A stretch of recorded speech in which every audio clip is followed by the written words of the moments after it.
Oke, hari ini hari spesial. Saya lagi ada di Wat Batu, 14 Oktober. Apa spesialnya? Tarat!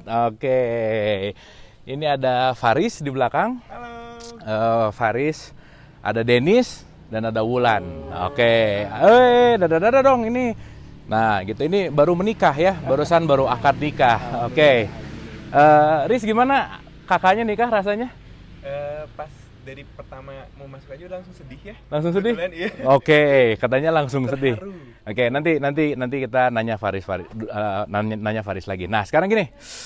Kan ini nikah di tempat yang spesial. Ya. Boleh cerita sedikit nggak? Kok bisa sih nikah di Wat Batu tuh gimana sih? Nikah di Wat Batu. Iya. Perjalanannya adalah ketika masuk masa pandemi ya. Pandemi? Pandemi ya. Oke. Pandemi. Terus?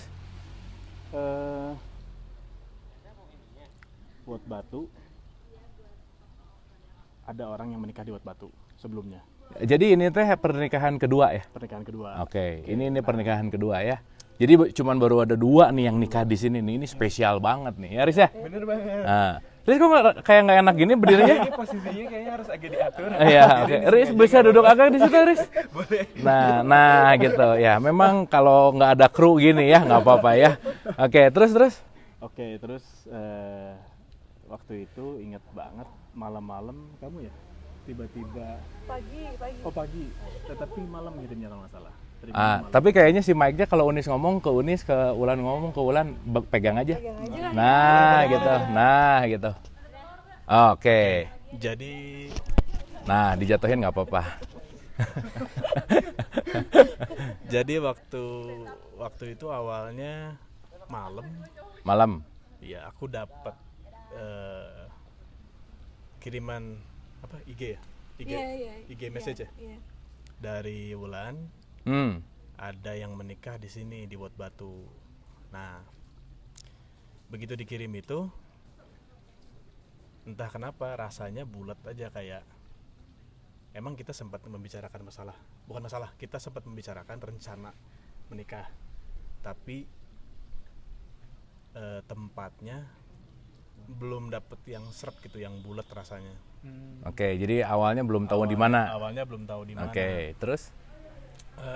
Pas Wat Batu dipakai untuk menikah, nah seketika itu seret perasaannya begitu Wulan mengirimkan si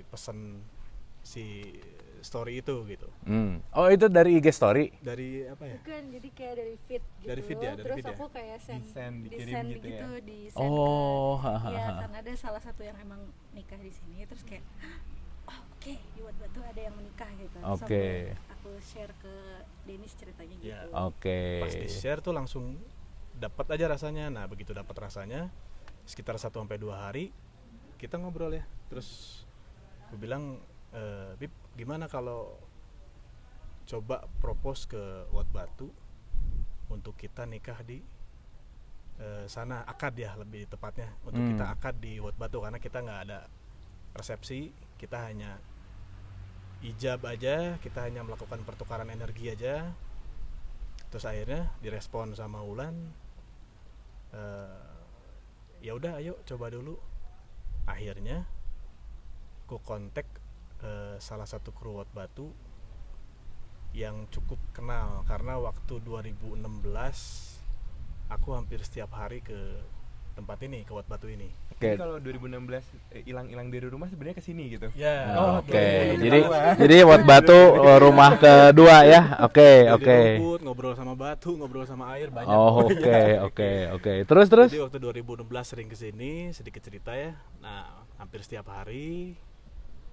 Jadi cukup mengenal sama kru yang ada di Wat Batu, namanya Mas Saksi. Nah, waktu itu kontak aja Mas Saksi, terus Mas apa kabar, bla bla bla bla segala macem.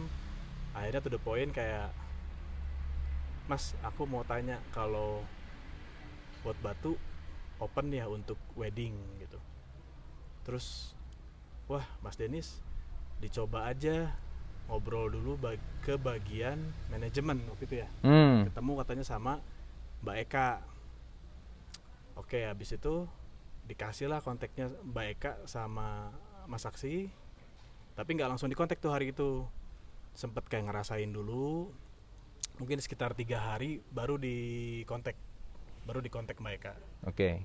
Dikontak mereka, lalu respon, ada respon dari manajemen, lalu manajemen bilang kita suruh datang ke sini, tapi suruh bawa proposal ya. Sempat suruh bawa proposal, awalnya agak bingung proposal apa ya gitu, karena sistem di Wat Batu ini kurasi sebetulnya, jadi tidak sembarangan. Ini info dari manajemen ya, tidak sembarangan mungkin yang menikah di sini gitu, itu mesti dikurasi. Nggak semua bisa tiba-tiba langsung Nggak nikah. semua yang bisa tiba-tiba langsung menikah, betul. Pada saat itu kita kesini, proposalnya yang kita lakukan ya secara lisan akhirnya ya. Jadi kita datang ke Wat Batu waktu itu hari Sabtu ya, hari Sabtu siang, ketemu sama manajemen, sama Mbak Eka sama Mas Saksi. Kita cerita, kita sharing apa pengalaman yang pernah terjadi di Wat Batu, lalu diresponlah oleh mereka, oleh bagian manajemen, dan bagian manajemen bilang oke, akan saya sampaikan dulu ke Bapak Sunario. Oh iya, Oke. ya, yang punyanya ya Pak Sunario ya. Bapak Sunario ya. Oh, kita sama-sama pasti tahu tuh Iya. Pak Sunario tuh maestro. Maestro, betul sekali, yang membuat mahakarya ini sebetulnya. Itu nah. Habis itu kita pulang, pasrah aja, lepasin, karena waktu itu sih ngerasa seyakin itu karena rasanya bulat aja gitu, firm aja gitu rasanya, jadi yakin lah gitu, tapi juga nggak khawatirkan gitu, dilepasin aja waktu itu ya. Ya pokoknya mau jadi enggak gitu ya. Mengalir gitu. Mengalir aja. Nah, setelah itu sekitar 4 hari ya, betul, 4 hari dari hari Sabtu itu, dari kita pertama ngobrol sama manajemen, tiba-tiba Mbak Eka nge-WA saya, bilang, nge-WA nih. isinya adalah Mas Denis siap dengar berita. Di situ pas baca awalnya tuh udah, aduh ini kok enak rasanya gitu, baca Jadi udah teksnya tuh positif ya. kok enak rasanya gitu. Oke. Akhirnya gimana Mbak Eka? Hari Jumat jam 9 pagi Bapak mau ketemu katanya, Bapak Sunario maksudnya, pengen denger langsung cerita dari kalian berdua, kenapa alasan untuk memilih menikah Di Wat Batu. Iya, akad di Wat Batu gitu. Oke. Lalu hadirlah kami ya, waktu itu hari Jumat, Jadi responnya cepat ya, Sabtu. Jadi hampir seminggu kurang. Sekitar Oke. 4 hari itu sudah direspon oleh Bapak, oleh pihak Wat Batu. Lalu Bapak minta ketemu, dan kita ketemu hari Jumat. Hari Jumat ya, waktu itu Jumat pagi jam 9 pagi ya Bib ya. Jam 9 pagi kita kesini ngobrol dengan Bapak Sunario dan tim dan kru semuanya. Akhirnya Bapak memberi izin dengan luas sebetulnya. Yang saya rasakan Bapak memberi izin dengan leluasa, silakan terserah mau kapan saja, mangga katanya, untuk melakukan si prosesi akad di sini. Di situ hatiku bergetar ya rasanya ya. Sempat juga ada tangisan-tangisan di situ, dan ada sedikit cerita ya. Apa ceritanya? Nah. Di sana. Oh iya, soalnya tadi ada sejarah 14 Oktober. Tadi dibacain gitu ya. Tapi mungkin diceritain simpel aja, Wulan. Oke. Jadi Wah, ini nih, ini menarik nih. jadi Tadi mengharukan soalnya pas denger gini. Bener banget, aku Ya, juga Riz ya? kena banget gitu. oke. Jadi kenapa 14 Oktober?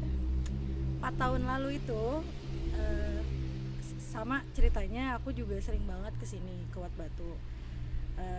Ya nulis, ya ngegambar, ya gitulah kesukaan aku apa. Kadang cuma duduk doang atau tidur-tiduran, itu pasti terjadi gitu.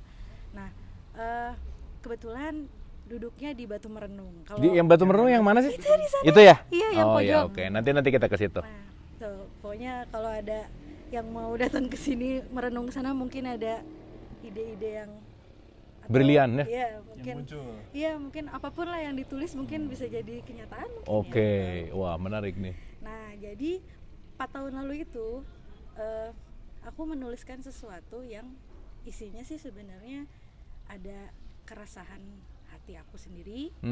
Terus ada apa ya, pertanyaan-pertanyaan yang kayak aku tuh kecil di dunia tuh gitu, nggak ada apa-apanya gitu, tapi aku punya harapan yang besar buat diri aku sendiri pastinya gitu.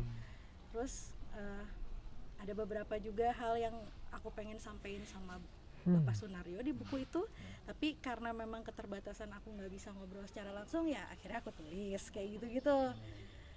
Sudah tuh aku tutup buku itu sudah 4 tahun lalu kan. Tapi sebelumnya kenal sama Pak Sunario nggak? Oh kenal, jadi Oh, aku memang kenal. pernah di Selasar. Oh, oke. Di Selasar. Magang. Aku Oke, magang oke, di oke, Selasar. oke. Cuman ya hanya sebatas anak magang dan yang punya gitu. Oke. Gitu. Terus ya udah aku tutup udah 4 tahun lalu. Terjadilah yang Mbak Eka tadi panggil. Malamnya ketika kita harus menghadap sama Pak Sunario, aku tuh kayak merasa ada sesuatu yang pengen aku cari gitu, tapi aku nggak tahu apa, makanya aku bongkar semua isi kamar tuh, kayak aku harus dapetin ini, kayaknya ada rasa yang beda gitu, nggak tahu apa. Akhirnya aku bongkar semua sampai 11:30, ingat ya, sebelum kita teleponan dulu. Itu tiba-tiba buku yang nanti mungkin kalau dilihat bisa, buku yang aku bacain itu tuh tergeletak gitu aja dan kebuka bagian itu. Si 14 Oktober itu. Iya. Gila. Dan bersama dengan si batu air yang aku gambar gitu. Belum sempat baca tapi udah nangis. Baper. Mohon maaf. Nangis karena kayak ini apaan gitu kan. Terus udah gitu ya udah aku baca lagi berulang-ulang sampai 3 kali. Dan aku keep sendiri, aku bilang aku tidak akan memberitahu siapapun sampai nanti aku ketemu Bapak, karena ini penting buat aku. Aku berpikir seperti itu. Dan sama, apapun yang terjadi, boleh nggak boleh kita di sini, ya udah gitu. Nggak ada masalah. Ketemulah di hari itu akhirnya, hari Jumat itu ya. Hari Jumat kita Hari ketemu hari Jumat, Jumat pagi. selesai sudah ngobrol, bahkan respon Bapak kayak ya itu aja, bagus di sini, langsung kayak liar gitu, kayak dekornya gini aja, gini segala macam. Tapi ya kami menyukai kesederhanaan yang istimewa. Karena itu istimewa sesungguhnya. Less is more. Less is more. Jadi ya udah, kita nikmatin semuanya sampai sudah selesai pembicaraan. Akhirnya aku bacain depan Bapak, tumpahlah air mata ini karena ya ternyata di apalagi Bapak sampai memang yang kita tuh mengkurasi juga waktu sebenarnya, kayak tanggal ada 3 sebenarnya waktu itu, dan yang salah satunya adalah Bapak bilang kayak kenapa nggak 14 Oktober gitu, Langsung pas 14 Oktober 2016, Persis kayak di buku ya. 14 Oktober 2020 ya. Iya betul. Oke. Ya kita mah oke aja ya. Oke gitu. Terus dapat bonus lagi, Pak Sunario langsung jadi saksi pengen. saksi. Oh gitu itu ya. ada ceritanya. Wah, oke, panjang ceritanya Nggak ya. tahu malu sebenarnya. Udah selesai nangis, hapus sedikit. Terus tiba-tiba aku bilang, Bapak satu lagi saya mau bicara, kata aku. Iya, bolehkah Bapak menjadi saksi saya? Kebetulan saya minta langsung gitu. Oh gitu. Gitu. Lalu Bapak langsung bilang, oke. Saya bersedia. Saya siap mendampingi. Nah, Gitu. yang lucunya adalah semua yang terlibat di Wat Batu hari ini itu semuanya terkoneksi menurut kita berdua. Dan kita berdua selama perjalanan ini tuh kayak selalu selalu melihat tanda-tanda dari orang. Apapun ya, bukan orang aja, mungkin Tanda-tanda ya, pesan ya. tanda. Nah, itu. Jadi kayak ada yang lucu ya, kayak kita masih belum tahu saksi dari pihak Denis, terus kayak siapa ya, tiba-tiba kita lagi jalan ke satu tempat ketemu sama adiknya Bapak Sunario. Pak Joko. Iya. Terus kamu apa kabar, karena memang kenal lebih dulu sama aku gitu. Nah, terus kayak Aku seret kayak. ya terus kayak aku srek nih gitu. Oh ya udah gitu, coba bicarakan sama keluarga dulu, ternyata oke, kayak gitu. Itu terus kayak tanda-tanda lain adalah MC misalkan, aku sempet mimpi ketemu sama MC-nya. Terus aku kayak mikir kenapa nggak dia aja ya gitu. Taunya pas kita lagi main ke satu tempat, besokannya dia datang, kita nggak janjian sama Kita nggak sekali. janjian sama sekali. Jadi ketemu di satu tempat. gitu. Ketemu. Selalu jadi kayak jawaban Iya. gitu ya. Iya. Iya, itu menurut Gila, aku eh. tanda-tanda. Secepat itu. Gitu. Terus Dan ini 2 bulan ya persiapan? 2 bulan. Kurang ya? Kurang. Satu bulan setengah. 1 bulan setengah persiapan. dan semuanya lancar. Semuanya lancar alhamdulillah. Wah, luar biasa. Jadi ini memang rangkaian ceritanya penuh dengan apa ya? Ya ini mungkin kalau kita berbicara mengalir Ya.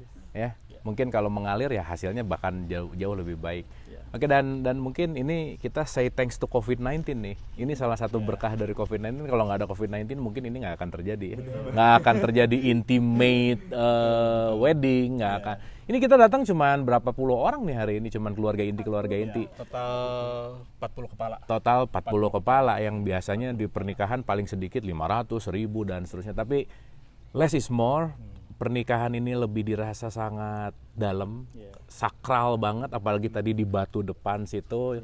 Terus tadi juga saya kebetulan menyambut di awal juga udah pas masuk ke sini aja udah ngerasain Itu semuanya kayak ya. langsung wah semuanya. gitu. Kan believe it or not kayak Jaka itu orangnya cuek kan gitu ya. Terus waktu pas datang, "Dek, dari tadi aku pengen nangis," katanya. Berarti semua merasakan satu vibes Iya, yang sama merasakan gitu. vibes yang sama. Memang ini tempat yang luar biasa juga. Oke. Sedikit cerita tempat boleh? Oke. Jadi ya benar tadi. Ini adalah tempat yang luar biasa. Kenapa? Alasan kita memilih di sini ya, memilih untuk melakukan akad atau pertukaran energi ya. Karena memang tempatnya istimewa, spesial. Tempatnya bermuatan energi yang besar, keseimbangan yang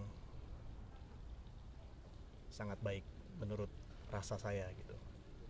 Karena ingat waktu itu 2016, hampir tiap hari saya kesini. Itu dikarenakan saya mengalami sebuah kegelisahan batin di tahun itu. Cukup jadi banyak menyalahkan orang lain, menyalahkan situasi, tapi tidak pernah melihat ke dalam gitu. Nah, suatu hari saya berjalan, lalu bertemulah tempat ini, Wat Batu ini, dan saya masuk. Begitu saya masuk ke Wat Batu, itu perasaannya bergetar, badan saya bergetar, hati saya bergetar. Ternyata sebesar itu energi yang ada di Wat Batu ini, dan seketika itu juga perasaan saya menjadi netral dan terbebas dari rasa-rasa yang sebelumnya saya rasa tidak nyaman, kegelisahan, tidak ada, rasa cemas tidak ada, rasa tidak nyaman yang ada di dalam tubuh saya tidak ada. Seketika itu juga semua itu terjadi. Di titik netral itulah saya jadi bisa merasakan dan melihat mana yang sebetulnya positif, mana yang sebetulnya negatif, dan sebetulnya semua sumbernya ada di mana gitu. Ternyata semua sumbernya ada di dalam diri saya sendiri. Nah, pada saat itu, perjalanan itu hampir setiap hari kesini, ya barulah kita ketemu ya. Kita ketemu. Jadi ketemunya juga di sini ya? Ketemunya di sini. Sebelumnya udah kenal, cuman nggak pernah ngobrol sama sekali. Itu kayaknya baru cuman sekali ketemu ya. Sekali ketemu sebelumnya, pernah ketemu. Tapi nggak pernah ngobrol. Pas ketemu di sini, kita ngobrol, dan saya merasa obrolan kita itu satu frekuensi. Kenapa saya bisa bilang begitu? Karena obrolannya nyaman menurut saya. Tidak ada judging, tidak ada harus begini, harus begitu, tapi obrolannya lebih dibalikkan ke dirinya masing-masing sebetulnya. Coba tanya dirinya kenapa gitu. Pada saat itu saya merasa nyaman, dan dari situlah mulainya saya berkomunikasi terus dengan Wulan, sampailah hari ini saya diizinkan oleh Tuhan melalui Bapak Sunario yang membuat karya Wat Batu ini untuk melakukan hijab pertukaran energi di tempat ini. Begitu. Oke, dari tadi ngomong pertukaran energi, boleh cerita sedikit aja, simpel aja. Maksudnya pertukaran energi apa sih? Oke. Kalau kita berjanji sama sesuatu, sebetulnya secara tidak sadar kita sudah bertukar energi dengan janji itu sendiri. Ijab kabul itu sebetulnya pertukaran rasa, perjanjian. Oleh karena itu pasti di situ ada pertukaran energi yang sangat besar, yang sangat sakral. Dilakukan di tempat yang sakral juga. Jadi lebih nyes gitu rasanya. Oke. Nyesnya juga untuk semuanya kok. Oke, luar biasa. Oke, kalau gitu banyak inspirasi ya dari pernikahan Denis hari ini dan Wulan. Selamat untuk Denis dan Wulan, pertukaran energi yang ceritanya bisa menginspirasi kita gitu. Terakhir simpel dari Denis dan dari Wulan, makna menikah apa menurut Denis? Makna menikah. Ya. Makna menikah. Ya cukup, udah kalau nggak bisa jawab pas ya. Menurut Wulan? Aku nggak bisa ngejelasin. Nggak bisa. Mungkin makna menikah adalah tentang mengolah rasa, itu aja sih. Makna menikah adalah tentang mengolah rasa. Oke, so. Jadi dua rasa yang diolah bersama-sama gitu. Oke. So yang belum punya pasangan cepat-cepat ke Wat Batu. Siapa tahu bisa menemukan pasangan batu di sini. Ya, ada batu di sini. Tapi Wulan dulu bukan batu kan di sini? Oh, kebetulan. Oh, tapi kita semua mantan batu. Mantan batu. Iya, kita semua mantan batu. Mau magang sih jadi batu. Dan ada batu yang paling menarik memang ya. Oke. Thank you Unis, thank you Wulan. Selamat. Terima kasih banyak. Bahagia terus. Terus yang paling penting damai. Amin. Dan yang paling penting sama seperti Wat Batu selalu menjadi jembatan untuk apapun. Amin. Sama selalu dikatakan bahwa love is bridge to anything. Bahwa cinta adalah jembatan untuk menuju apapun itu. Ada yang mau diomongin? Kalau aku selama prosesnya, wah, mic-nya kieu. Oke. Jadi kalau misalkan aku sih entah kenapa di pernikahan ini jadi kayak banyak ngambil hikmah. Jadi kayak belajar gitu. Apa belajarnya? Belajarnya adalah ya tinggal ada yang belum nikah di antara kita berempat. Agak pressure dikit ya. Tapi semoga tidak diminta-minta, mengalir aja, setuju? Nah, mungkin kalau aku sih pelajarannya adalah aku sangat tersentuh sekali saat Wulan itu ngomong kita sebagai makhluk hidup tidak pernah tidak meminta. Setuju gak sih? Kita sebagai makhluk hidup tidak pernah tidak meminta. Yes. Ya, benar itu aku ingat banget. Tadi juga abis gitu statementnya bahwa ketika aku meminta aku cepat lepasin. Yes, itu banget. Jadi saat kita sudah meminta jangan lupa untuk cepat-cepat lepaskan. Karena itu yang akan membawa ke pengaliran menurut aku, agar semuanya terasa mengalir. Dan selama ini tuh aku baru sadar, mungkin aku membatasi diri untuk meminta. Aku mencoba untuk memaksakan diriku untuk bersyukur. Tapi saat aku memaksakan diriku untuk bersyukur, aku meminta diriku untuk bersyukur. Dan aku lupa untuk melepaskan hal itu. Dan terkadang terlalu banyak meminta malah memunculkan kekhawatiran. Gitu. Dan di sini aku tuh pelajaran yang sangat aku dapat adalah saat kita meminta, biarkanlah itu hati yang ngomong dan hati yang membuat janji ke diri, tapi jangan lupa untuk lepaskan, biarlah alam semesta yang menggerakkan apa yang akan terjadi untuk hati kita itu. Kayak gitu. Intinya let love conquer your mind. Jadi ingatlah bener kata semuanya bahwa cinta itu sangat spesial menurut aku. Iya. Kayak gitu. Ya, jadi kalau ada statement, aku udah punya sendiri. Oh, udah punya. Maaf nih. Aduh, jadi lupa mau ngomong apa. Oke, tadi menarik banget ya. Jadi ternyata apapun yang kita lakukan itu sebetulnya hidup adalah belajar untuk melepas. Gitu ya. Karena pada dasarnya kita tidak pernah memiliki apapun di dalam hidup ini dan ya poinnya adalah tidak ada yang pernah bisa memiliki kecuali sang pemilik itu sendiri gitu. Jadi kalau kita sekarang merasa memiliki, ya belajar untuk melepas. Dan salah satu hal yang penting adalah ternyata poin tertinggi dari melepaskan adalah menikah. Nanti 1 hari, 2 hari, 2 bulan, 3 bulan pasti bisa ngerasain gitu. Gimana proses melepaskan gitu ya. Ternyata masih belum selesai. Oh, belum selesai. Jadi ini bukan final. Ini belum final. This is just the beginning. Selama masih hidup ya belum selama masih hidup terus belajar ya. Akan terus belajar. Oke, ya salah satu. Nah, kalau di Wat Batu itu ada pintu masuk antara hidup sampai mati ya. Di situ ada batu yang di atasnya ada fingerprint, nanti kita lihat. Yes. poinnya adalah ada sekat di antara kehidupan dan kematian gitu. Dan pada akhirnya kita semua akan mati dan pada akhirnya kita semua akan melepaskan gitu. Jadi belajar melepaskan itu jauh lebih akan menyenangkan di dalam hidup ketimbang belajar untuk selalu menggenggam, belajar selalu untuk melekat gitu, karena pada akhirnya yang membuat hidup kita menderita adalah kemelekatan. Sekali lagi terima kasih Denis dan Wulan, selamat hari pernikahan 14 Oktober 2020, COVID-19. Ini semua akan jadi cerita yang sangat menarik. Thank you.